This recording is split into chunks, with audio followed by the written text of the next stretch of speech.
Bom, então sejam bem-vindos a mais um Foro de Goiânia, com Gabriel Borges, Gustavo Sabino e Leandro Calaça. Eu sou Valério Luiz, primeira edição de 2026. Estamos aqui voltando às nossas atividades depois das festas de fim de ano. Como foram as festas de vocês? Tudo bem? Gabriel passou o Réveillon aqui. Tranquilo. Gabriel acabou com o Réveillon. Estamos aí proporcionando esse tipo de momentos aí. Está certo. Gustavo, Leandro, vocês estão bem? Tudo tranquilo, graças a Deus. Passei com os amigos, passei aqui pertinho, em Caldas Novas, visitei os pais. Estava precisando de um descanso, mas vamos voltar para a realidade agora. Seus pais moram onde, Leandro? Meus pais estão morando em Caldas Novas. Eles aposentaram e cuidaram da neta aqui um tempo e decidiram mudar para Caldas. A gente tem um condomíniozinho lá tem uma casa no condomíniozinho de chalé. E eles estão lá aproveitando, indo para a Lagoa dia de terça-feira, vai para o clube no dia da quinta, aproveitando a cidade vazia. Bom demais. Muitas coisas aconteceram, né? Desde nosso último programa, mas acredito que a primeira pauta tem que ser Venezuela. A pauta preferencial aí dos ataques da direita à esquerda brasileira, mas não tem como não deixar de falar, em primeiro lugar, da invasão de Donald Trump e o sequestro de Nicolás Maduro. E nesse ponto as palavras importam. Eu gostaria de já começar mostrando aqui. Eu acompanho o Instagram da Casa Branca, não sei se vocês acompanham. E é muito interessante, assim, de que o pudor do pessoal já foi deixado de lado, né? Foi deixado de lado, o imperialismo mais aberto, assim, o pessoal tenta arrumar justificativos aqui, e o próprio Donald Trump chega e desmente. Eu gostei especialmente desse aqui, ó, um post da Casa Branca aqui, no oficial deles, Oil to America, que é petróleo para a América, né? E falando abertamente aqui, eu vou lendo aqui e traduzindo. Ó. Eu tenho o prazer de anunciar que as autoridades interinas da Venezuela, autoridades interinas, ou seja, os americanos, né, que estão controlando agora, entregarão de 30 a 50 milhões de barris de petróleo de alta qualidade aos Estados Unidos da América. Esse petróleo será vendido no mercado americano com preço controlado por mim, o presidente dos Estados Unidos da América. Cara, então, assim, uma postagem aqui da Casa Branca que não fala nada de ditadura, não fala nada do que vai ser feito para a transição do poder na Venezuela, não fala nada do suposto cartel de Los Soles lá, né, que o Maduro supostamente faria parte. Já vai direto no que interessa, né? Fala aqui petróleo para a América, e é isso, esse é o pronunciamento do presidente dos Estados Unidos. Vamos começar aí com o nosso amigo Gustavo Sabino. Pois é, cara. Acho que a primeira coisa a falar é sobre o cartel de Los Soles, né? Que já se falava antes mesmo dessa ação do Maduro, que era uma ficção, que ele não existia. E aí, quando Maduro é apresentado à justiça estadunidense, eles, inclusive, retiram essa acusação referente ao cartel de Los Soles, e aí fica uma acusação genérica de contribuição para o narcotráfico e corrupção, né? É o tipo de acusação, por exemplo, que poderia ser feita a qualquer presidente da Latinoamérica, tanto a América Central quanto a América do Sul, incluindo o próprio Bolsonaro, tá? Por quê? Porque a gente sabe que os países da América do Sul, da América Central, não têm condições de combater o narcotráfico da forma como os Estados Unidos pedem, nem o próprio Estados Unidos teria condição de fazer esse combate, e a gente sabe também todos os problemas envolvendo corrupção nos países da Não é o tipo de acusação que seria genérica e poderia ser imputada a qualquer presidente de um país latino-americano, até diria mais, de qualquer país em desenvolvimento, né? Acho que já começa por aí para a gente entender do que se trata. E aí, de fato, durante muitos anos, os Estados Unidos foi acusado de orientar suas ações em função do petróleo, aquele meme do petróleo, do óleo vazando de um carro, e aí o soldadinho americano chegando e tal, fincando a bandeira e tudo mais, isso circula há muitos anos. Quando a gente fazia lá segundo grau e estudar atualidades, a gente já sabia disso, não é uma novidade, é uma coisa que se fala há 20, 30, 40 anos dessas ações dos Estados Unidos. Agora, pela primeira vez, ele escancara isso, né? E utiliza uma desculpa genérica para poder mover essa ação. Então, não é sobre democracia. Acho que a grande diferença que a gente tem, por exemplo, do que a gente vinha vindo antes das ações dos Estados Unidos é que eles trazem uma justificativa moral para sua atuação. E agora eles abandonam essa justificativa moral. O que isso aponta? Primeiro, uma mudança significativa na política externa estadunidense, né? E isso está muito alinhado, inclusive, com documentos do próprio governo estadunidense apontando para do que a mídia estadunidense tem chamado de doutrina Monroe, ou seja, que seria a doutrina Monroe, mas com acréscimos do Donald Trump, né? Alguns analistas falam que a gente está chegando no limite, ou seja, que você estaria rompendo com a ordem estabelecida ali no pós-Segunda Guerra Mundial, com a ONU e tal, e eu acho que a gente está vendo para além disso, né? A gente está vendo uma nova conformação dos Estados Unidos, mais agressiva, abertamente imperial, e as pessoas estão batendo palma para isso. Como que a gente chegou até aqui, né? Aí foram anos e anos e anos e anos de janela de Overton, você naturalizando absurdos, né?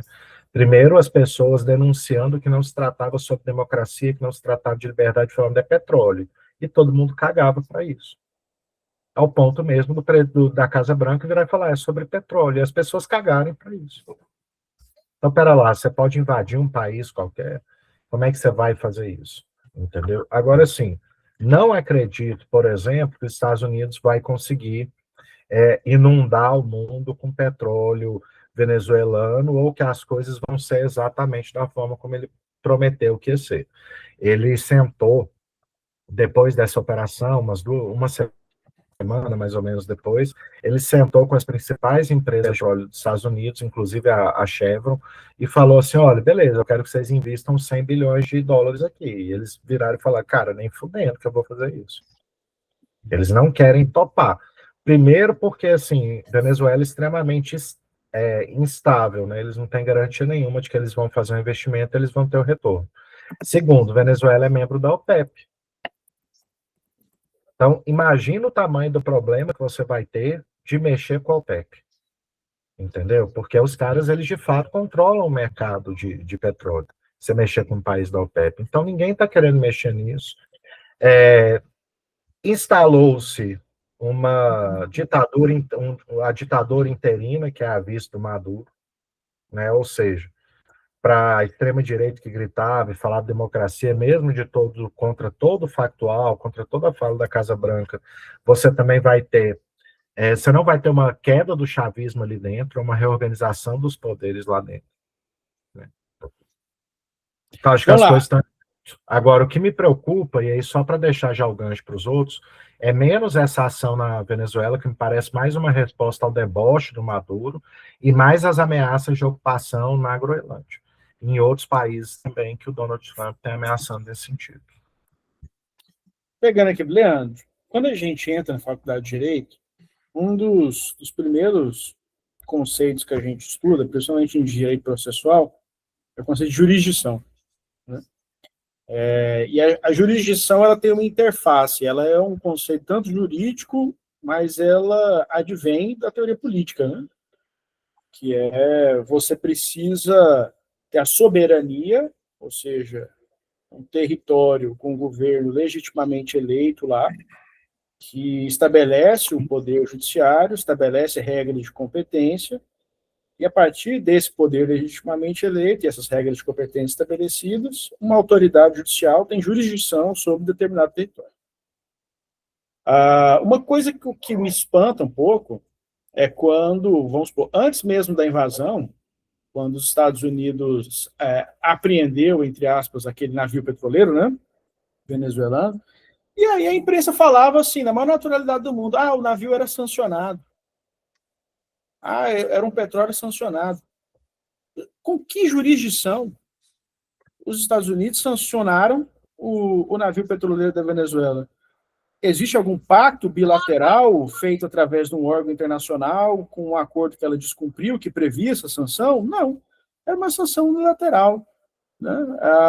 O petróleo sancionado era uma sanção unilateral. E esse processo que o Maduro está enfrentando, sendo as acusações verdadeiras ou não, eles não têm jurisdição para fazer isso.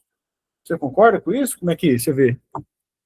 Valério, e aos nossos ouvintes aí, telespectadores, acho que é claro que os Estados Unidos não têm jurisdição, mas é algo que nem o Gustavo falou, é algo estrutural. Eu acho que quando acaba ali em 89, a queda do Muro de Berlim, acaba o mundo bipolar, né, e passa a ser um mundo de uma só grande nação, os Estados Unidos se colocou como o grande delegado do mundo, né? Então, ele começou a fazer essas intervenções e sem ninguém para dar. A ONU não tem força, nenhum outro país do mundo tinha força para fazer um contraposto, né? E falar, ó, aqui não, você tem um limite e tal. E isso a gente vê em várias ações que foram feitas, né? É Líbia, é Iraque, é Afeganistão, e sempre com motivo que anteriormente esse motivo tentava se colocar uma fantasia de um motivo nobre.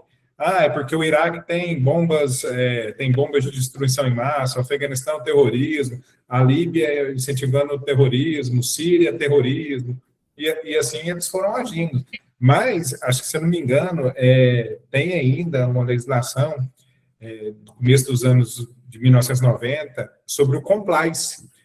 Os Estados Unidos, ele passa por uma crise, né, de corrupção e tudo, e eles colocam uma lei que ela determina que as empresas americanas podem ser punidas por atos de corrupção em outros países. As empresas americanas vão fazer logo, falar assim, tudo bem, não tem problema a gente deixar de fazer corrupção em outros países, só que os nossos adversários estão sendo. Então, como que eu vou concorrer em uma licitação, ou alguma compra pública nos países da América Latina, ou na Ásia, ou na África, se o meu adversário pode ser corrupto e eu não?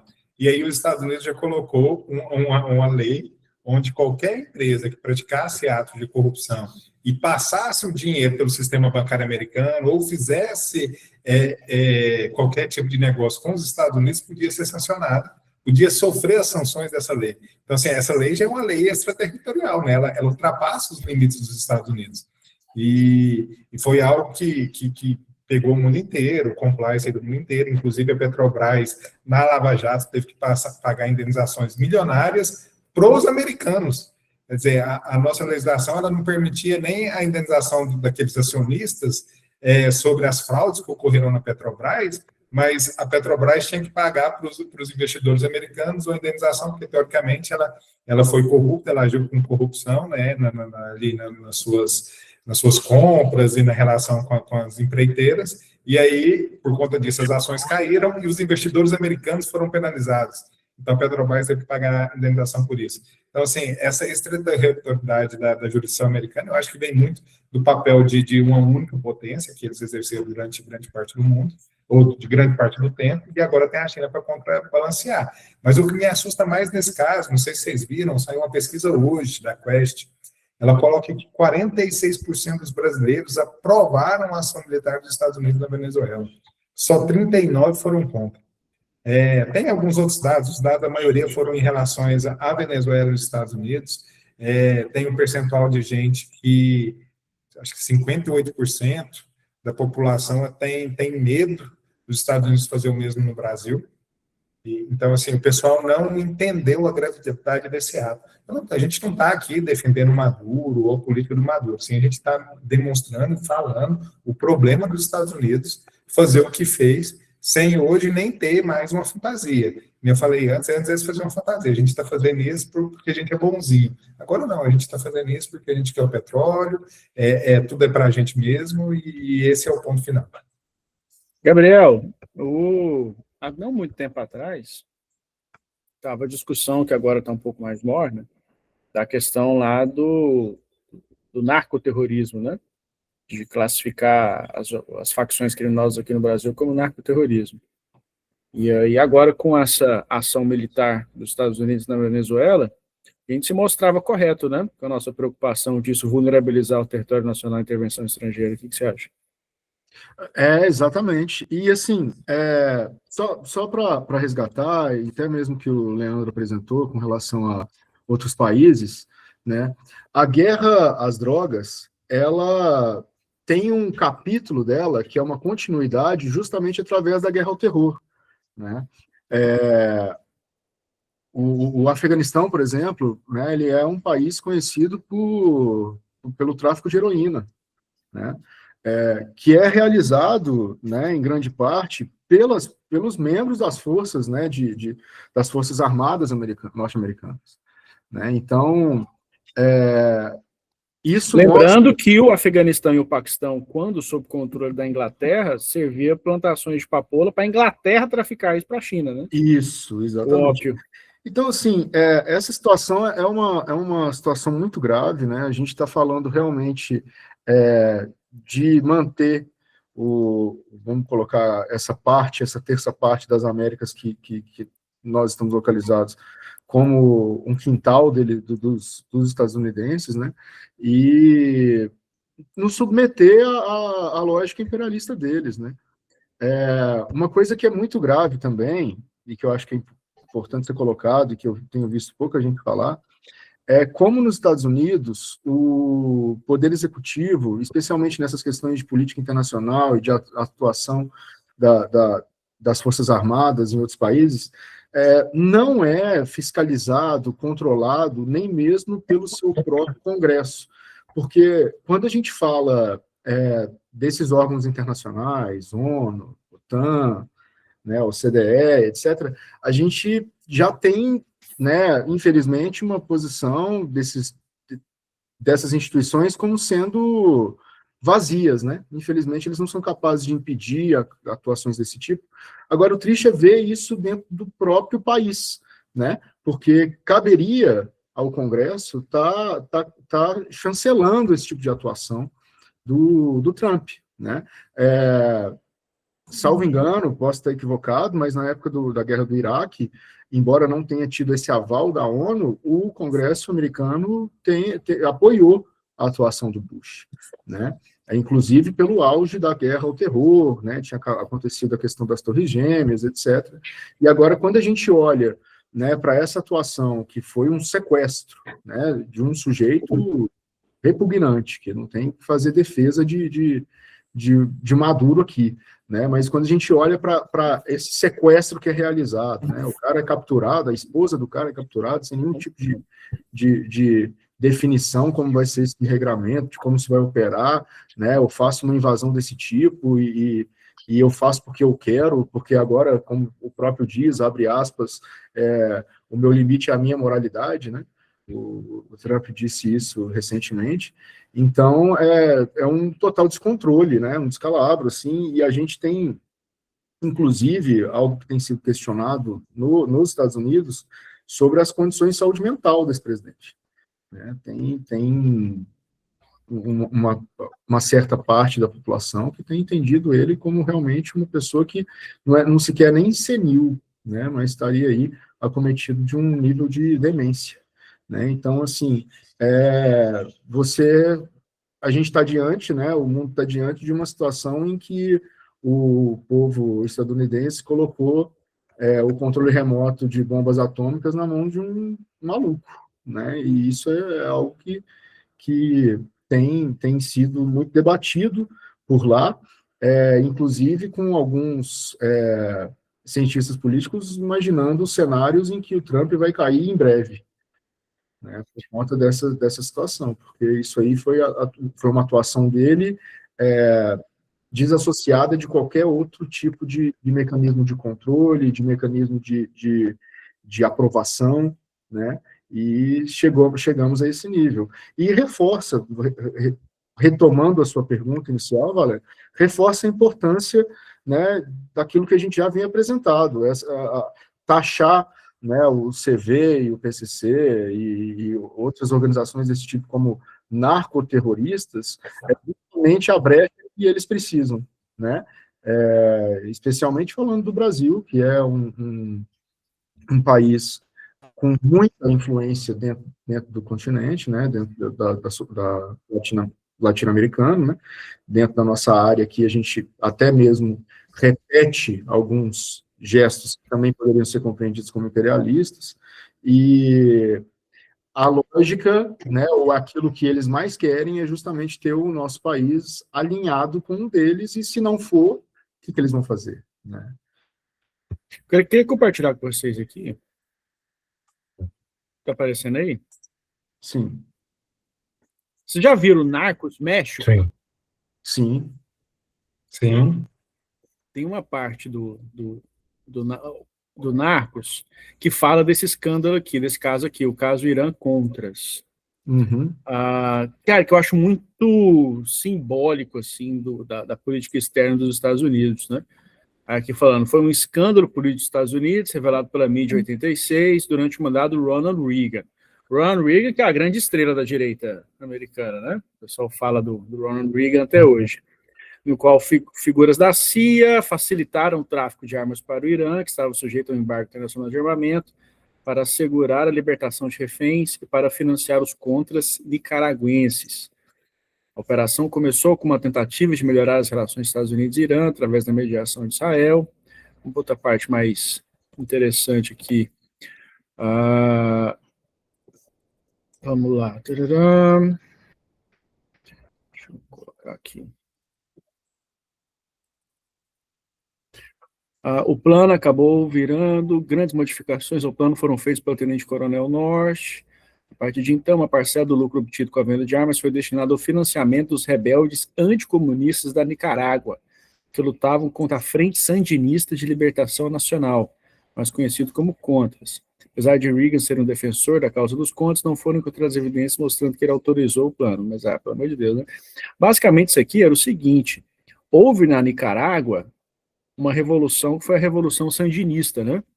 Que era uma revolução de caráter socialista, comunista e tudo.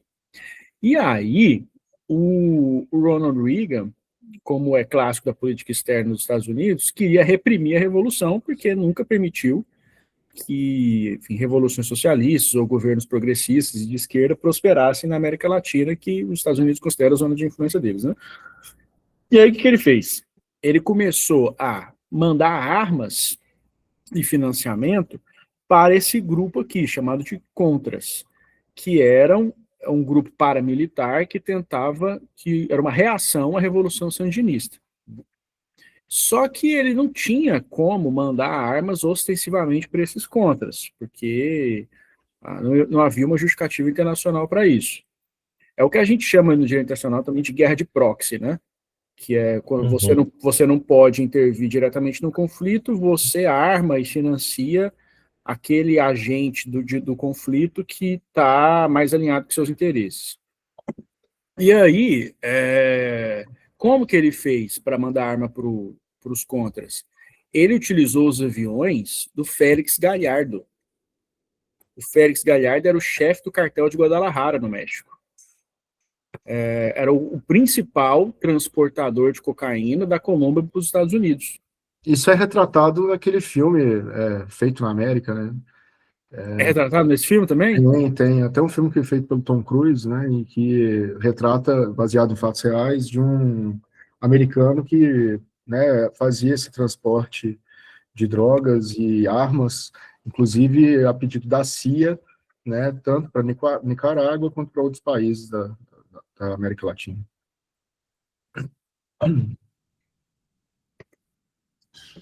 Então esse caso mostra de forma exemplar o quanto esse argumento da guerra às drogas é instrumental para os verdadeiros interesses deles no plano internacional, né? Se o cara ofereceu imunidade, o principal traficante de cocaína, o chefe do cartel de Guadalajara, para poder transportar armas para o grupo que queria reprimir a Revolução Sandinista na Nicarágua, significa que a prioridade dos caras era combater o tráfico de drogas ou reprimir qualquer esforço socialista na América Latina? Valério, você não tem dúvida sobre isso, e assim, me perdoa, vou pedir para meus colegas me ajudarem a lembrar, porque o Trump, quando foi fazer essa ação, né, até naquele momento, com a justificativa, com a fraca justificativa de que Maduro é líder dessa organização criminosa, ele já havia indultado ou agraciado um outro presidente condenado por tráfico de drogas. Aqui, ó, Presidente de Honduras. Tá aqui, Honduras. peraí, agora Honduras. vocês... E ainda acrescento... Ah, tá aqui, ó, olha lá. Exato. Então... Ó, Trump anuncia perdão ao ex-presidente de Honduras, condenado a 45 anos de prisão por narcotráfico. O indulto foi anunciado às vésperas da eleição de Honduras, marcada para domingo. Trump também declarou apoio ao candidato de direita Narciso Fura. Aqui, o presidente dos Estados Unidos, Donald Trump, interveio nesta sexta-feira na política de Honduras ao conceder perdão ao ex-presidente Juan Orlando Hernández, condenado por tráfico de drogas. Trump também ameaçou reduzir a ajuda ao país caso o candidato que apoia perca as eleições de domingo. Trump anunciou o indulto em uma publicação nas redes sociais. Hernando cumpre pena de 45 anos nos Estados Unidos. Em março de 2024, um júri de Nova York declarou Hernandes culpado de facilitar o envio de centenas de toneladas de cocaína nos Estados Unidos. A rota envolvia Honduras e cargas vindas principalmente da Colômbia e Venezuela. Segundo a justiça americana, as ações remontam a 2004, antes do início do governo dele. Durante o governo dele, ele recebeu até medalha, né? Lá no Congresso. O presidente diz que apoia Narciso Fura, candidato do Partido Nacional, sigla de Hernández. Asfura, empresário da construção civil de 67 anos, ex-prefeito de capital hondurenha, disputa uma eleição acirrada contra a advogada Rixi Moncada, do governista Partido Livre, e contra o apresentador Salvador Nasralla, do Partido Liberal. Ou seja, quando o Trump conseguiu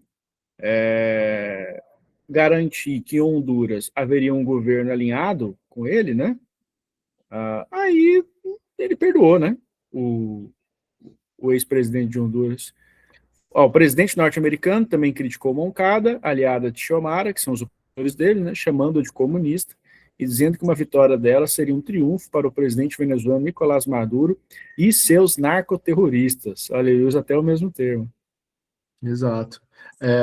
Tem ainda um outro paralelo, né, que é o clima de ameaça que a gente está vivendo agora, por conta desse presidente, porque ele tem apontado para outros países, né, especialmente o Gustavo Petro, que faz, sim, uma resistência clara, né, inclusive falou de forma muito contundente que a Colômbia está sendo ameaçada por um clã de pedófilos, né, em alusão ao caso Epstein. Então, assim... Tem um perfil no Instagram, inclusive, que, cara, eu não sei de quem mas ele fica postando as fotos dos líderes latino-americanos e colocando a frase "Not on the Epstein list". Eu acho bom demais, é muito bom. Eu compartilho de vez em quando, é genial. Me pegou também. Gabriel. Não, era isso que eu queria colocar, né? Realmente é uma... Como sempre foi, né? Porque, assim, acho que a única diferença hoje é que talvez, por esse quadro de demência do Trump, a coisa é clara. Não se tenta maquiar, né? Não se fala em ter a Venezuela armas de destruição em massa, de ter estar a Venezuela abrigando o Bin Laden. Então, não se apela a nenhum tipo de retórica para ter as ações que eles estão tomando hoje. É simplesmente com a cara lavada mesmo e toda aquela cara de pau, falando, não, nós vamos lá e vamos pegar o petróleo, sim. Posso estar me confundindo com relação ao programa, mas o Jimmy Fallon, eu acho, que fez um monólogo em que ele falava para o Trump, não fala de petróleo, vamos falar que é para a gente libertar o povo venezuelano. E o Trump, insistentemente, em várias entrevistas, né, ele deixando bem claro que a questão é petrolífera mesmo. Mas agora vai até uma cutucada para os nossos amigos da direita e liberais na economia, em que eles falam sobre o fato, né, do Estado não promover crescimento econômico, né? E aí, as empresas norte-americanas, né, as petrolíferas norte-americanas, não vão fazer esse investimento de extrair esse petróleo venezuelano. Por quê? Porque é um baita de um investimento que é, sim, feito pelos Estados nacionais. Então, acho que ainda fica esse outro aprendizado dessa loucura que está acontecendo. Agora já vou fazer uma pergunta aí, que eu vou pegar uma rodada de cada um de vocês, começando pelo Gustavo. O pessoal fala muito com o Maduro, o ditador Nicolás Maduro, não sei o quê, tá? Olha, realmente, eu não sou um especialista na política interna venezuelana, e realmente tem coisas bastante esquisitas ali, né? Eu acho que é seguro dizer que há uma perseguição de opositores. E aquela eleição lá, as atas que não foram apresentadas, né? Se eu não me engano, o próprio presidente Lula não reconheceu, pelo menos não expressamente, né? Reconheceu o resultado das eleições venezuelanas. Mas agora é o seguinte, tem uma coisa que fica na minha cabeça. Importante que nem o Brasil reconheceu, né? Essas últimas eleições. Mas tem uma coisa que fica na minha cabeça, assim. Eu imagino que seja um pouco dos dois. Que é até que ponto é possível uma democracia aberta, uma liberdade de imprensa aberta e uma oposição aberta num país sitiado. Sabe? Vamos supor que... porque isso acontece especialmente com Venezuela e Cuba. As reservas internacionais foram confiscadas. Parece que as reservas de ouro que estavam na Suíça foram confiscadas também. Excluíram eles do sistema SWIFT, que é o Sistema Internacional de Pagamento. Bloquearam importação e exportação. Então você cria todo um ambiente econômico internacional para empobrecer o país. O objetivo é criar pobreza no país, é criar instabilidade política e instabilidade econômica. E, ao mesmo tempo, uma tentativa de intervenção militar e ostensiva no país, como ficou claro agora, para invadir lá e sequestrar o presidente. Numa situação como essa, eu imagino que aí um cara que queira ser ditador, claro, qualquer impulso autoritário que ele vai ter, ele vai usar essa ameaça estrangeira como desculpa. Mas, ao mesmo tempo, essa ameaça estrangeira não é uma ficção completa. Se você sabe que determinado opositor é um agente dos Estados Unidos, é um agente da potência estrangeira, como você vai deixar ele se manifestar livremente dentro do país? Se você sabe que determinado veículo de imprensa é um agente da potência estrangeira, como é que você vai deixar ela desestabilizar o regime livremente? E se você está sob cerco estrangeiro, todo país sob cerco estrangeiro tende a se militarizar. Então, existe um livro do Rousseau, que é um livro clássico, o Contrato Social, né? Lá no final do Contrato Social, tem uma parte que é meio esquisita.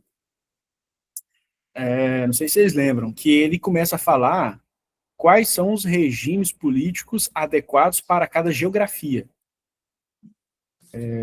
Não, um país que a geografia é assim, o sistema político mais adequado é assim, um meio doido, assim. Mas aí mas o Rousseau fala que a democracia é mais adequada para comunidades e países que estão em lugares de difícil acesso e montanhosos. Justamente porque, como é mais difícil um cerco, uma invasão estrangeira, aí aquele povo, aquela comunidade política pode gozar de uma liberdade maior, pode gastar mais energia, menos energia com preocupação com defesa externa e gastar mais energia dentro dos seus processos políticos, internos, né?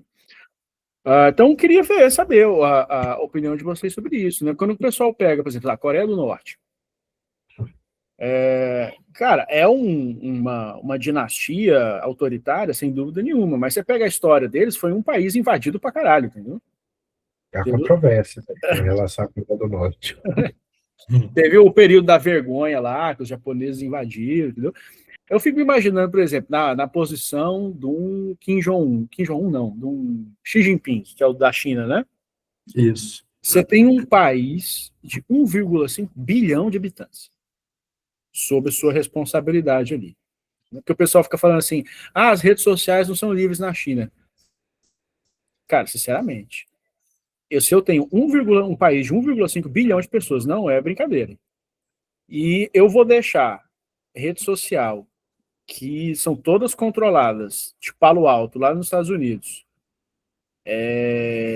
espalhar por 1,5 bilhão de pessoas sob minha responsabilidade, e eu não sabendo como que eles estão controlando esses discursos, eu não sabendo como eles estão controlando esses algoritmos, entendeu? Simplesmente por causa de um princípio abstrato,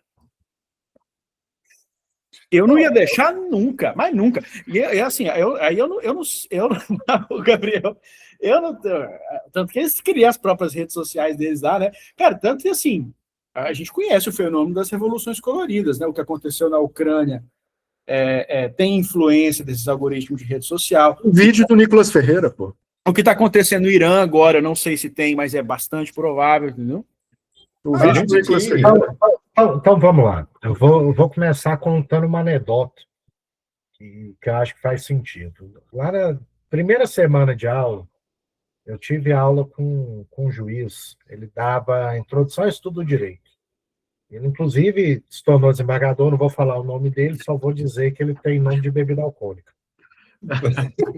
De má qualidade. E ele dava aula de má qualidade. Ele dava aula há muito tempo e ele tinha umas fichinhas amareladas assim, e ele foi passando de um em um.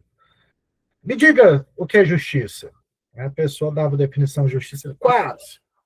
Aí tá, ia passando, foi passando de um em um. Até que chegou num caboclo lá, eu não lembro quem que era, não, mas eu lembro que o rapaz vai lembrar. Que virou para a pessoa e falou assim, aí ele foi fazer a pergunta para as pessoas virou e falou assim, professor, quantas definições de justiça você tem aí nas suas? Ele olhou assim, umas 20. Esqueça todas e me dê a sua. Democracia é o tipo de conceito que você pode estar com 20 anotadas nos seus papéis amarelados e você ainda consegue desafiar alguém para dar uma e ele vai dar uma diferente. Democracia sem uma qualificadora não significa nada. O que é democracia per se? A gente pode falar de democracia liberal, a gente pode falar de democracia popular, a gente pode falar de democracia mínima, a gente pode falar de democracia substantiva. Então, pera lá, a gente está falando do quê? O que está sendo chamado de democracia? É as pessoas votarem e poderem ser votadas, escolher seus representantes? Por esses critérios, Coreia do Norte é uma democracia. Ah, mas o voto não é direto. Sim, mas eles votam dentro das instâncias do partido. Por que a Coreia do Norte não é democracia? Por que a Venezuela não é democracia? Então, assim, por que eu estou fazendo essa provocação? Porque existem dois momentos dentro da ciência política, e isso tem a ver com a história da democracia. Existe um momento da ciência política antes do século XX, em que você tinha mais estudos teóricos, filosóficos, etc., etc., e existe um segundo momento que a ciência política se torna predominantemente estadunidense.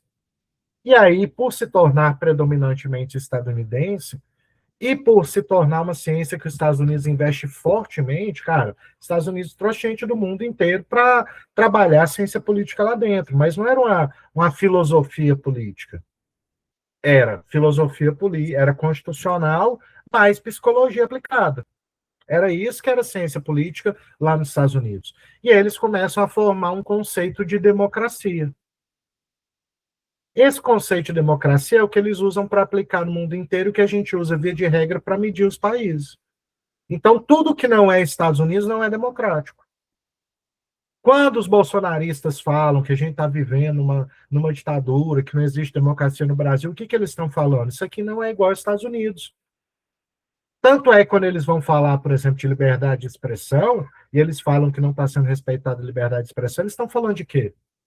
Eles estão falando da liberdade de expressão estadunidense, porque a nossa tem limites e tem limites claros. Lá, se você quiser fazer uma manifestação nazista, você faz. Aqui você não pode fazer. Lá o povo sai com suástica na rua, tá? E aqui, se você sai com suástica, você vai preso. Entende? Então, assim, Mesmo eu acho que essa Paraná. é a primeira... Mesmo até no Paraná, por incrível que pareça, até no Paraná isso acontece, apesar de que a gente vê algumas aberrações. Por exemplo, Goiás Velho, em algumas casas você acha suástica, tá? Na fachada. Você acha, às vezes você vê no Paraná, por exemplo, você acha suástica em piscina. Você vê umas Santa coisas Catarina. Santa Catarina e tal. Então, assim, tem uma presença e tal, mas a gente não tolera. A gente não tolera o cara sair com uma bandeira. Eu lembro que foi Paraná ou Santa Catarina, que eles estavam cantando um hino com o braço estendido. Mas assim, cara, mas muito ambíguo, sabe? Um trem muito assim. E aí o pessoal caiu de cima e o pessoal, tava esticando por causa do hino nacional. Mas sabe aquele trem que não precisava? Exato. Então, assim, essa questão da democracia, você pegar o homem unidimensional do Marcuse, ele vai falar lá, cara, ele vai falar, bicho, as pesquisas, isso ele estava escrevendo o quê? pós-Segunda Guerra Mundial. Ele vai falar assim, ó, as pesquisas todas que a gente vai analisar, os critérios para você definir democracia bate com o que os Estados Unidos é? Se bate com o que os Estados Unidos 100% a democracia. Se não bate, não é. Então, assim, acho que já começa por aí, porque a gente começa a fazer o debate. O que é democracia? Porque, veja, você falou, será que é possível ter sob certas condições, estar sitiado e tá, beleza. Será que é possível a gente ter democracia num estado, por exemplo, em que a gente tem uma bancada da bala, em que a gente tem uma bancada da Bíblia, em que a gente tem uma bancada do agro, em que as empresas mandam no país? Será que é possível ter democracia sob essas condições?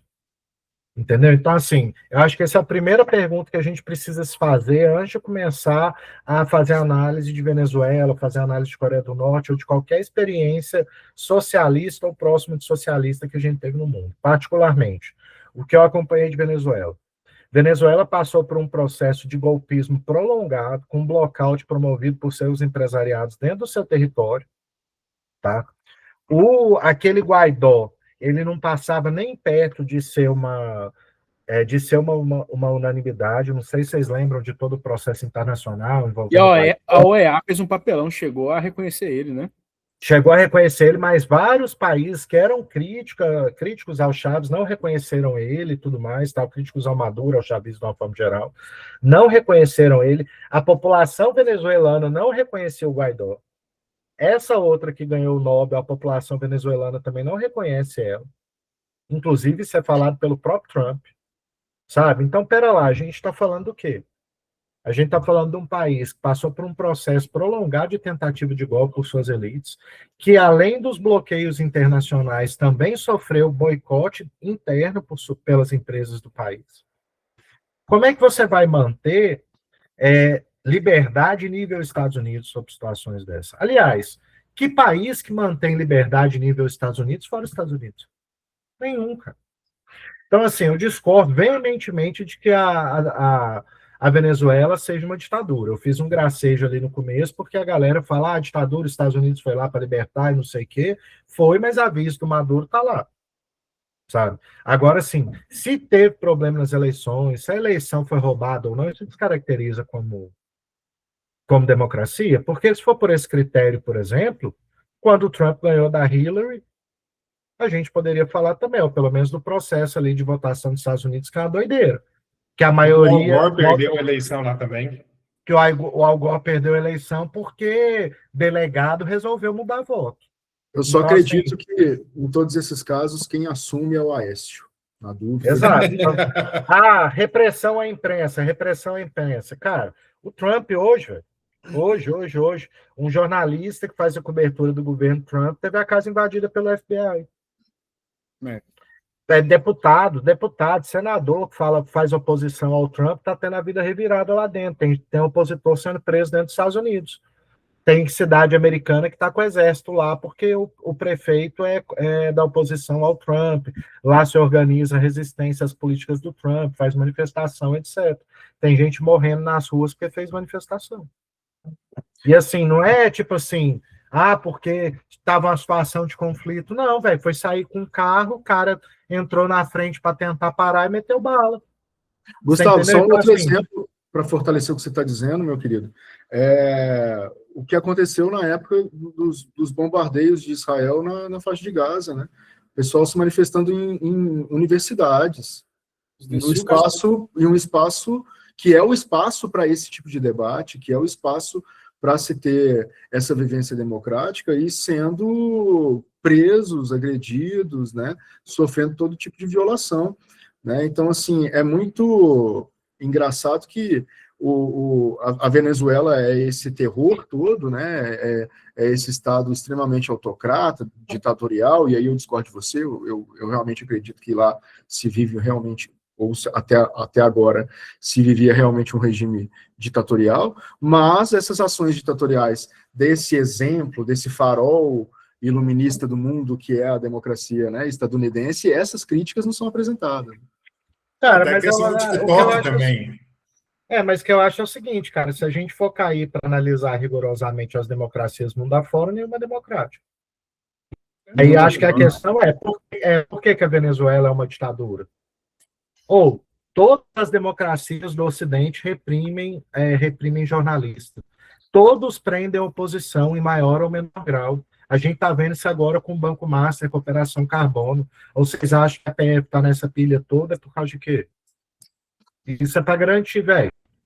Vamos deixar de ser ingênuo, isso aí não existe, não. Agora, porque Venezuela, porque reprime a oposição golpista, né, cara? Então nós estamos só ditadura brutal também, então.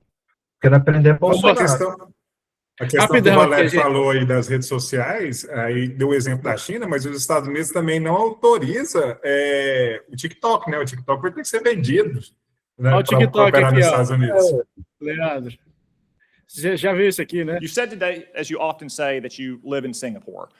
Of what nation are you a citizen? Isso é maravilhoso. Singapore. Are you a citizen of any other nation? No, Senator. Have you ever applied for Chinese citizenship? Senator, I served my nation I'm in asking- Singapore. No, I did not. Do you have Oh, Singapura. E aí, cara, essas questões das redes sociais, ela é uma questão muito séria, porque tem a ver com as novas formas de controle, bicho. É só você olhar o que os caras do Vale do Silício estão falando, estão propondo. Cara, eu Qualquer falei. um pode olhar aí, por exemplo, o The Network State, que é uma obra que está aberta aí para todo mundo. Que os caras estão falando, ó, cidadania não tem que ser mais critério territorial, tem que ser critério de bolha de internet. Aí você vai olhar, por exemplo, o Curtis Yarvis, o que ele está falando, o que o Nick Lynch estão falando, que é o pensamento de ponta da extrema-direita, velho. É isso, cara. Não tem que ter bagunça, não, velho. O João Carvalho faz uma análise no canal dele sobre o discurso do Kirk lá nos Estados Unidos, e ele vai bem nesse ponto que o Gustavo comentou aí. O discurso do Vale do Silício, que foi adotado pelo Trump, e é mais adotado ainda pelo Vance lá, né, que é o vice-presidente americano, talvez o sucessor do Trump, é bem na área de atuação assim, de um CEO global, uma democracia censitária, só quem tem dinheiro mesmo tem que decidir. Se não estiver dando certo, os próprios grandes bilionários trocam o CEO e o barco segue. Então, a democracia americana ela está sendo também corroída ali por dentro, e aí você já tem livros e livros sobre isso, né? Afeto é ruído, irracionalidade é ruído. O que importa é racionalidade e não qualquer racionalidade, racionalidade capitalista. É isso que os caras defendem. Deixa eu ver se vai. today, as you often say, that you live in Singapore? Of what nation are you a citizen? Singapore. Are you a citizen of any other nation? No, Senator. Have you ever applied for Chinese citizenship? Senator, I served my nation in asking- Singapore. No, I did not.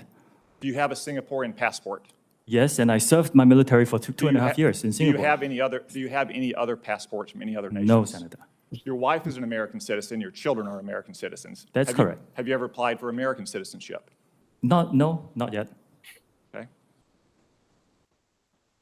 Have you ever been a member of the Chinese Communist Party? Senator, I'm Singaporean. No. Olha o olhinho dele, olha o olhinho. Isso, né, cara? Olha o olhinho seco da burrice. Olha isso ali, ó. O cara acabou de falar que dá pra ver que ele não sabe assim, onde é Singapura, né? Dá pra... Have you ever been associated or affiliated with the Chinese Communist Party? No, Senator. Again, I'm Singaporean.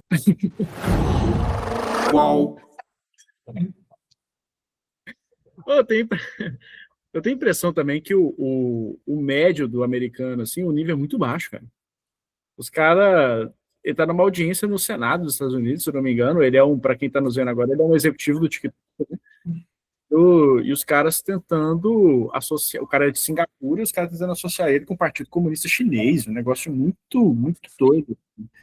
E então, tentando criar qualquer pretexto realmente para tirar o TikTok aí por razões corporativas, né? Porque o TikTok é chinês e eles querendo garantir a predominância das big techs deles, lá do Meta e tal, mostrando também que, assim, que esse argumento de livre mercado, quando você vai olhar, vai ampliando o espectro um pouco, não existe, né? Vamos... É isso, cara, é doideira. Esse do TikTok é doideira. Vamos para a próxima pauta. A gente tem mais uns 10 minutos aqui. Na última semana eu estive lá em Brasília e nosso presidente Luiz Inácio Lula da Silva vetou a PEC da dosimetria, né? Vetou a PEC da dosimetria, estive lá na cerimônia de veto, achei o discurso dele até contido, né? Aí desci a rampa lá do... Pois é, faltou fazer igual o Vampeta, pô, era o momento. Aí. Como é que é o Vampeta? Entendeu? Uma cambalhota.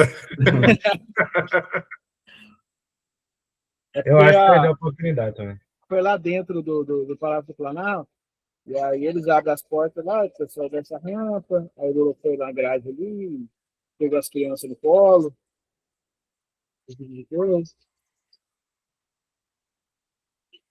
Vocês lembram da ocasião, inclusive, que o Bolsonaro pegou um anão no colo, achando que era uma criança? Cara, mas se eu fosse candidato a presidente ou presidente do Brasil, eu pegaria um anão no colo, mesmo sabendo que anão é anão. Aí ficava uma mulher do lado gritando assim, é uma criança, é uma criança. Obviamente, se houvesse consentimento do anão, né, Wilson? Se houvesse consentimento dele. Cara, se ele tivesse ali para me ver e tal, ele ia consentir, com certeza. Porque, Mas, veja, você é candidato ou presidente, a pessoa se desloca até lá. O sonho dela é que você pegue ela no colo. Vamos perguntar para Valerinho. Valerinho, se o Lula falasse assim, companheiro, deixa eu te carregar no colo. Você não deixava ele te carregar? Não, é demais. Não pode. Você deixar. Eu falo, inclusive, o seguinte em relação ao Lula, que eu não tenho coragem de tomar um café com Lula, só eu e ele. Eu não tenho coragem. Cara, porque pessoal... Eu tenho medo dele me comer. Porque ele é... Quando você vai nesses eventos, o pessoal fica falando na internet assim, né? Ele não pode andar na rua, não sei o quê.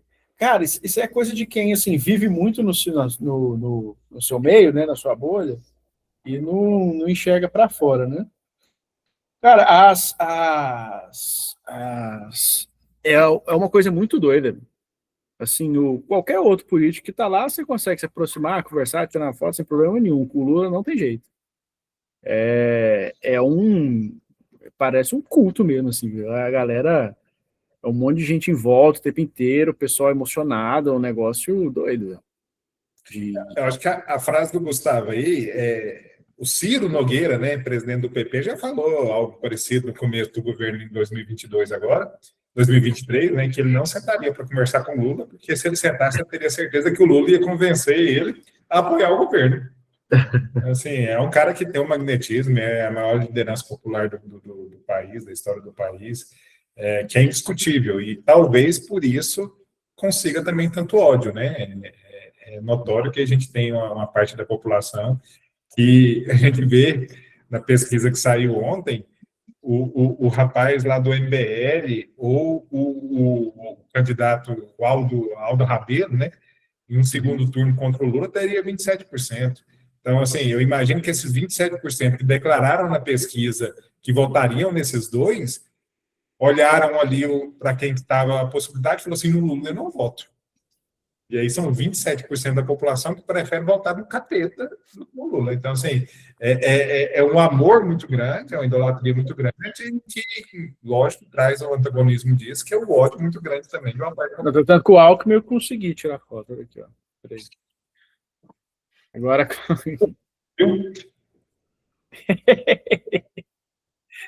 O Alckmin ninguém tava nem aí pra ele. Agora com o Lula é difícil. Cara, eu fui no evento. Eu fui no evento, tá? Teve um que eu não...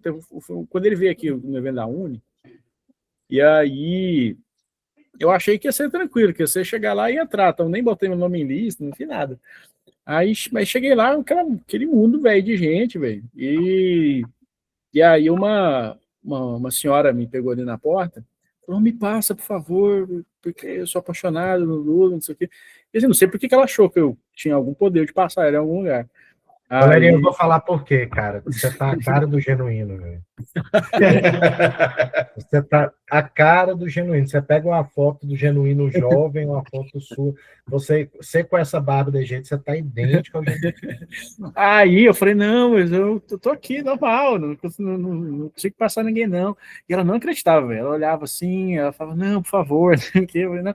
Aí ela, não, porque eu sou costureira, meus filhos, um formou, um é médico, um é não sei o quê, e tudo por causa do presidente Lula, não sei o quê. Isso é uma coisa que eu percebo, assim, quem tem essa idolatria pelo Lula, sempre tem em razão de algum sentimento positivo, sabe? Quem é apaixonado do Bolsonaro é sempre que compartilha um ódio, sabe? É uma coisa rançosa, uma coisa bizarra, assim. E aí, mas daqui a pouco eu nem consegui entrar, e aí eu falei, vou embora. Aí tô lá dentro do carro, aí fiquei assim, pensando nela, aí mandei uma mensagem para ela assim, eu não consegui entrar, não sei o quê, tá. Aí ela me mandou mensagem assim, eu entrei, começou, mandou mostrar as fotos e tal, ela entrou e eu não entrei, e era que eu para ter passado ela. E aí, mas vocês acham que o Congresso vai derrubar o veto, não vai ter clima? Vocês vão começar com o Gabriel. Eu acho que vai. E só não terá clima se houver novamente manifestação popular, né? Movimentação, para que haja uma pressão sobre esses deputados e senadores, porque a gente tá vivendo esse momento, né? Eu estava rindo de uma charge esses dias em que falava dos superpoderes, né? E aí os superpoderes eram os prédios do, do, do Palácio do Planalto, né? Do Congresso Nacional. E aí o Congresso Nacional soltava um poder, aprovo. O Palácio rebatia falando veto, né? E aí depois derruba o veto, né? O novo poder que o Congresso usa, e aí vinha o judiciário para bater o martelo e falar é inconstitucional, né? Então a gente vive essa tensão, né, com várias pautas no país, e essa é uma outra pauta, e o que me preocupa muito é o que o Poder Judiciário vai fazer sobre isso. Porque a gente fez uma análise aqui sobre o PL, e o PL é absurdamente técnico, ele cria tipologias violações, assim, transgressões ao sistema da dogmática jurídica penal, que são, assim, bizarras, né? Não tem nem como defender ou explicar, mas, ao que tudo indica, esse PL também teve algum nível de consenso dentro do STF. E essa é uma preocupação que eu tenho com relação à derrubada desse veto e o eventual questionamento constitucional disso.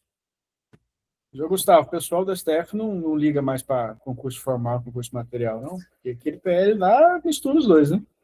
Cara, o STF agora está preocupado com o Banco Master, né? Inclusive, essa semana Deveria estar. Já foi pedido o impeachment do Toffoli, né? Tá caminhando aí para isso aí. Agora, veja bem. Ele tá segurando o celular, né, cara? Cara, ele estava segurando informação, por exemplo, queria concentrar todas as provas lá no STF, não queria dar acesso nem para PF. Absurdo, né? Então, assim, mas acho que o que pesa mais são as relações escusas com o advogado Master. A gente não falou sobre o caso, meu irmão. Você não devia nem estar naquele avião para comer de conversa, sabe? Então, assim, tá começando um movimento aí, lembrando que Lula ainda não conseguiu emplacar um ministro à vaga no STF em aberto, né? Que o Lula não conseguiu levar isso para votação ainda e tudo mais e tal. Então, assim, cara, eu acho que eu concordo com o Gabriel no seguinte sentido. Há dúvidas se o STF barraria isso. Agora, não há dúvidas de que o Congresso vai se mobilizar. E a leitura que está sendo feita é, olha, passou em cima da gente. O Congresso anda muito sensível, viu, cara, ultimamente. Eu não sei se fosse um ser humano, eu ia falar assim, vai no endócrino, vê se não tá alguma coisa hormonal aí, que você tá um pouco alterado, porque qualquer coisa, agora ele fala, estão usurpando nossa competência, vocês não podem fazer isso, vocês não deixam, olha, estão cerceando o Congresso. Quando, na verdade, é um Congresso que está usurpando poderes do Executivo e tenta usurpar poderes do Judiciário constantemente. O próprio da dosimetria é um exemplo disso, né? Então, a ver, cara. Agora, concordo também, tem que ter mobilização popular. Não é mobilização no Rio de Janeiro com o show do Caetano, tá? É lá em Brasília. Isso precisa ficar claro. Porque, assim... Um show do Baiana System. Um show do Baiana System. Assim, veja bem, não é que não seja importante para mobilizar e tal. Agora você há de convir comigo. Tem uma pauta, vai ter show dos maiores artistas do Brasil, aquela galera. Mesmo se você não concorda, você vai. Você vai, aí fala assim, eu também não gosto dos caras, mas eu quero assaltar celular. Você vai. Entendeu? Então, você reunir uma galera com um show daquele no Rio de Janeiro é fácil. Você colocar a gente em Brasília, mobilizar, fazer mobilização é difícil, mas o Congresso se movimenta para que a gente não faça isso. A PL da dosimetria foi votada de madrugada. Isso. Entendeu? Então, assim, precisava ter uma movimentação antes de levar a votação para já começar, ir lá em Brasília, quebrar tudo, entendeu? Pegar um ou dois deputados e uns tipo Sóstenes, alguém assim. Não precisa matar. Começa a exaltar. Não precisa matar. A gente vai concordando. Aí chega no momento que ele... Não, Gabriel, mas você sabe o que é, cara? É o seguinte, porque veja bem. E aí é uma coisa que a gente precisa ter muita clareza. Nossa, que não confia em banco, né? Nenhum deles confia em banco, né? Você fazer uma manifestação para ser um desfile de moda militante não faz sentido. Isso é em qualquer lugar do mundo. Geralmente, o que você faz manifestação a primeira, você vai lá com uma carta de reivindicações e fala, você tem 30 dias para implementar or else. E aí, se eles não implementam, as pessoas vão lá e quebram tudo. Eu acho que está nesse momento. Da esquerda se unir, fazer uma grande manifestação até Brasília, levar uma carta de reivindicações ao Congresso e falar: nós queremos que seja nomeado logo um ministro do STF, nós não queremos anistia e nem PL de dosimetria, e se vocês fizerem essa palhaçada, o pau vai quebrar. Porque, bicho, veja bem, se os caras, tem voto, tem compliance, e não sei o quê, beleza. Você já não vota no Nicolas Ferreira mesmo. Você já não vota no Sóstenes. Você já não vota nessa galera da direita. Para eles, foda-se. Com todo respeito, foda-se.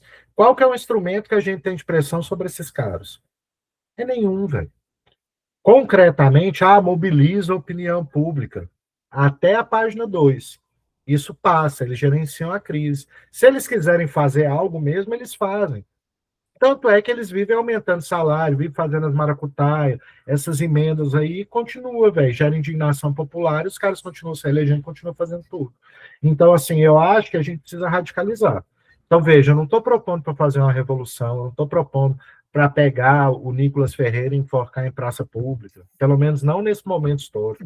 Entendeu? Mas o que eu estou falando é o seguinte, cara, que em algum momento, para a gente barrar esses caras, já que a gente não se organizou de outras formas, de forma mais estruturada, a gente vai precisar radicalizar. É simples assim. Não precisa ser num primeiro momento, mas eles têm que estar cientes que a gente vai radicalizar. E se a gente radicalizar, aí pode correr o risco, por exemplo, de, sei lá, um cara desse estar num restaurante bobeira, levar um pedala Robinho, entendeu? Um negócio assim. Eu já acredito que o governo já não espera mais nada da Câmara Federal para esse ano eleitoral. Ontem, o Lula vetou parte das emendas parlamentares, né, que foi uma estratégia que o Congresso fez que beira o absurdo. Eles colocaram lá, acho que 51 bilhões em emendas, aí eles queriam aumentar, e teoricamente tinha uma norma que já colocava que o aumento da quantidade de emendas só poderia ser aquele aumento que o nosso teto de gastos atual permite, que é 2,5% em cima de não sei o quê. Aí falou assim, aqui a gente não consegue aumentar mais o valor, então a gente vai pegar 11 bilhões, que está dentro do orçamento do Executivo, que já está direcionado a alguns ministérios específicos, e os deputados vão indicar onde o ministério vai gastar aquela verba. E aí aumentou para 61 bilhões. E parece que o governo federal cortou esses 11 bilhões, né? Então, assim, ontem já teve, inclusive, um líder do PDT falando que provavelmente esse veto vai cair. Então, você imagina, até um cara de um partido de esquerda, uma liderança do partido de esquerda já está falando que esse veto vai cair. E eu acho que o governo decidiu ir para o confronto nesse último ano. Acredito que passou o que precisava passar. O orçamento inteiro, velho. Acho que o governo acreditou que o que precisava passar, passou até o ano passado, até dezembro do ano passado, entregou os anéis ali, liberou emenda doidado, e para esse ano não espera nada. Acho que vai para o confronto mesmo, acho que é a estratégia do Lula, e eu até considero como certa. Eu acho que negociar com o parlamento que a gente tem hoje é negociar com o capeta. E aí eu prefiro que não negocie. Então, eu acho que vai ser confronto. Provavelmente, a gente vai ver a situação fazendo boicote de votações no Congresso, que acho que é algo inédito, sempre foi uma estratégia da oposição fazer isso, e acredito que a gente vai ter que usar muito aí o Alcolumbre. Acho que o papai Lula já sentou com ele, já deu ali a exploração na foz do Amazonas da Petrobras para ele tentar segurar o que der para segurar, e o resto vai para o pau mesmo. E aí eu até acho que o Gustavo está certo. Eu acho que eu assisti muita entrevista do Stedley aí do MST, com a visão bem apurada do que o Brasil precisa, mas acho que está faltando os movimentos sociais, o Brasil Sem Medo, o próprio Boulos, que está lá agora na Secretaria da Presidência, né, fazer essa relação com os movimentos sociais, aquelas grandes marchas que o MST fazia, saía de Goiânia aqui até Brasília, fechava a rodovia, está faltando isso. O Stedley sempre falou que o governo não podia... os movimentos sociais não poderiam entrar no governo sob pena de perder força. E acabou que não entrou, mas também perdeu força do mesmo jeito. Tem que voltar para a rua, a esquerda tem que voltar para a rua e fazer a sua manifestação. Fazendo agora, lembrando, a gente estava discutindo que é da democracia, aí eu lembrei de um trecho, tem um livro da Hannah Arendt que chama Sobre a Revolução, que é um livro bastante criticado pela esquerda, inclusive, e em alguns pontos de forma justificada, que ela fala, é uma análise dela da Revolução Americana, né? E aí ela elogia muito a Revolução Americana, e aí o pessoal fala que nesse livro ela não dá importância devida para a continuidade da escravidão, né? Que os Estados Unidos fez uma revolução, mas os escravos continuaram, né? E realmente ela trata disso de uma forma bastante lateral no livro, mas tem uma parte do livro que é interessante, que ela está discutindo o que é liberdade política. Aí ela fala, liberdade política é a capacidade de intervir ou de participar no governo. Fora isso, não é nada. E eu acho que isso é um critério interessante, assim, para a gente ver se a gente está num Estado democrático de verdade ou não, né? Qual que é a nossa capacidade de intervir nas decisões?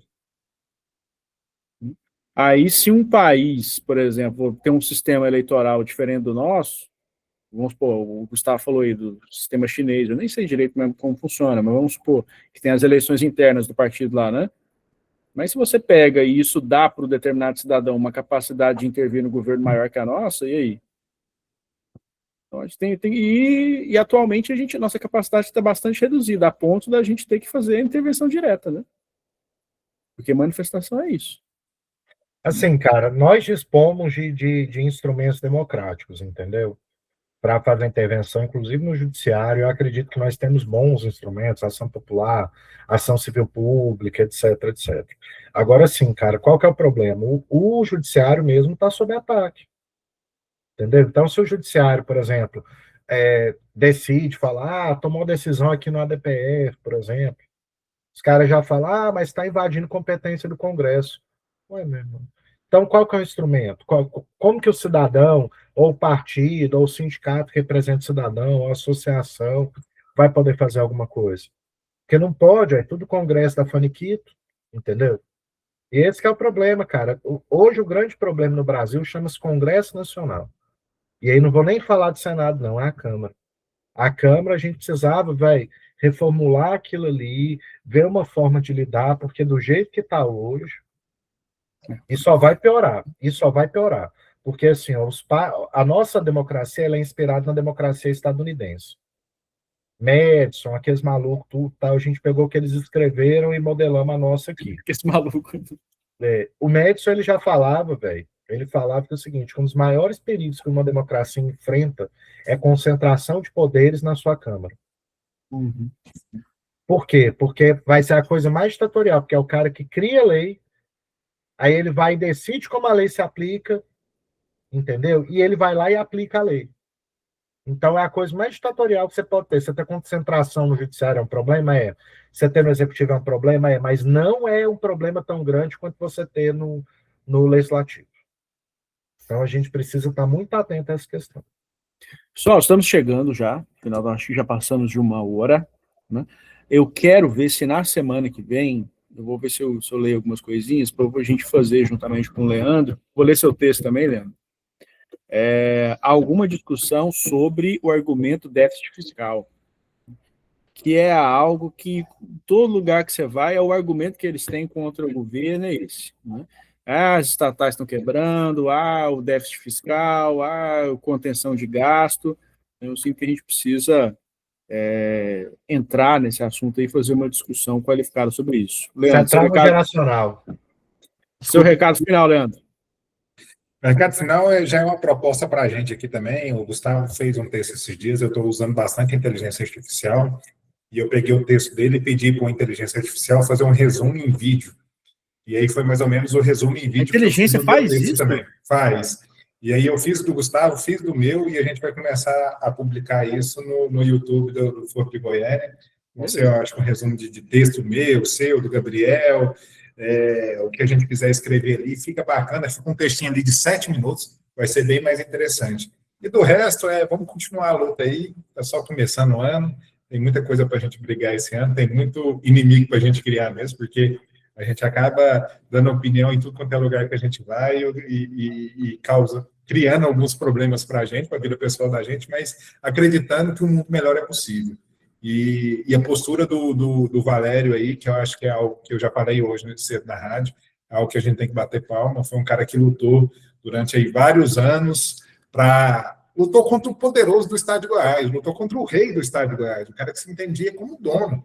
Era um núcleo de poder ali que rivaliza com o Caiado, com o Marconi, e lutou e colocou o cara na cadeia porque o cara era um criminoso, um bandido. Então, assim, ontem a gente teve uma boa notícia, mais um dos caras que participaram do crime foram presos, e essa luta é uma luta pelo bem, né, pelo melhor do mundo. É uma luta que a gente tem que louvar, porque senão a gente fica pensando assim, vou lutar só no que é fácil. Vou escolher as minhas batalhas, as batalhas que eu posso ganhar. Eu confesso que quando vi o Valério lutando, eu achava que ele não ia conseguir. Não ia conseguir essa vitória, conseguiu, e eu acho que está de parabéns, a gente não pode esquecer isso. Obrigado, Leandro. O Leandro fez essa manifestação na Rádio Sucesso. Foi hoje cedo, né? Foi hoje cedo. Hoje cedo lá. Agradecer demais. Para quem está nos vendo, 4 foram os condenados pelo homicídio de Trampar, jornalista Valério Luiz, que ocorreu em 5 de julho de 2012. As condenações ocorreram em novembro de 2022. Em 2024, os mandados de prisão foram expedidos, depois deles perderam os recursos no Tribunal de Justiça de Goiás. Aí 2 foram presos, Maurício Sampaio, que era o dono de Goiás, né? Ocupava um cartório que em determinado momento faturava mais de 5 milhões por mês, em virtude de um monte de decisão judicial irregular de um juiz chamado Ari de Queiroz, que foi aposentado compulsoriamente pelo CNJ por causa disso. Tem uma matéria do Globo sobre esses fatos do cartório que eu acho o título muito, muito criativo. Eles falaram o quiser do papel. Chamaram ele de... E aí o Sampaio está cumprindo pena, o policial militar que efetuou os disparos também, Figueiredo. Esse Marcos Vinícius foi um partícipe do crime, que estava foragido em Portugal, foi capturado ontem. Deve ser extraditado para o Brasil para cumprir pena aqui, e falta mais um, que é o Urbano, que era uma espécie de faz tudo do Sampaio. Fica aqui meu apelo para o governo do estado de Goiás também, né? Porque, a polícia de Portugal prendeu o cara lá e a daqui não prende o Urbano, que já foi visto várias vezes ali em Rio Verde, já foi visto aqui em Goiânia também, e ninguém parece tomar atitude. Gabriel, seu recado final. Bom, eu quero reforçar as palavras do Leandro, exatamente isso. Parabéns, Valério. A gente se conhece já há algum tempo. Eu me mudei para cá 1 ano depois do que havia acontecido com a sua família, com o seu pai, e a gente tem uma admiração muito grande pela luta que você trava, e eu tive, né, a honra de poder contribuir com esse processo em uma parte bem pequena, e tenho o privilégio de poder te chamar de amigo. Então eu fico muito feliz por essas conquistas, e é isso, falta o 4º. Vamos lá pegar esse aí também, porque a decisão judicial se cumpre, e o Poder Judiciário do Estado de Goiás está sendo desrespeitado com esse sujeito ainda estando foragido. Gustavo Sabino, seu recado final. Cara, 10 anos para condenar, mais 2 anos para prender, assim, para sair a ordem, né? Mais 2 anos para prender, já tinha foragido uma vez para Portugal, voltou e tudo mais. É Brasil, né? Brasil é bagunça, né? Brasil é bagunça. Infelizmente é isso aí, mas é Esculacho. isso, né? Acho que quando você entrou nessa luta, né, Valério, você sabia que não ia ser fácil, você sabia que você estava enfrentando os donos do poder aqui no estado de Goiás, né? E por mais que a gente, por mais que fosse desejo que essas questões já tivessem resolvidas, enterradas e pudesse caminhar, ainda tem coisa aí para resolver, mas vai se resolver sim. Agora um aviso aí para toda a nossa audiência, quem quiser se radicalizar esse ano, eu advogo de graça, faço todo acompanhamento processual. Pessoal, obrigado aí, Leandro, Gabriel, Gustavo. Meu nome é Valério Luiz e nós nos vemos no próximo Foro de Goiânia. Um grande abraço. Valeu, meu povo. Obrigado.